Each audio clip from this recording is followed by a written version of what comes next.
Payment নেয়ার জন্য global কোনো পেমেন্ট গেটওয়ে নেই। প্ল্যাটফর্ম চার্জ দিতে, দিতে হয়রান হয়ে যাচ্ছেন, তাই না? ডিজিটাল বাংলাদেশের স্লোগান দিয়ে কি পেটে ভাত জোটে? একবার ভাবুন তো। যদি টাকা নেওয়ার স্বাধীনতা বা সুবিধাজনক কোনো পেমেন্ট গেটওয়ে না থাকে, ভাবুন, একবার ভাবুন। শুধুমাত্র পেমেন্ট গেটওয়ে না থাকার কারণে আমাদের দেশের ফ্রিল্যান্সাররা চাইলেও অনেক সেক্টরে কাজ করতে পারে না, অথবা থার্ড পার্টি ব্যবহার করার কারণে দেশের কোটি কোটি টাকার ক্ষতি।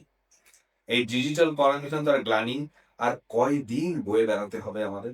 বিএনপির ভারপ্রাপ্ত চেয়ারম্যান জনাব তারেক রহমান স্লোগানে নয়, কাজে বিশ্বাসী।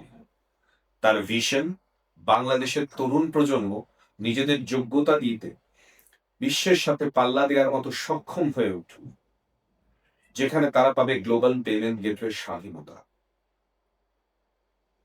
আইটি সেক্টর হবে আমাদের একটি সম্ভাবনার খাত।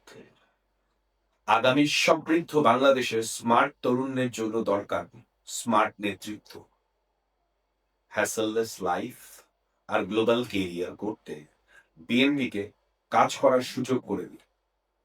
আর অবশ্যই আগামীর ভোটটা হোক ধানের শীষে। ধানের শীষে ভোট দিন, আগামীর বাংলাদেশের পক্ষে থাকুন।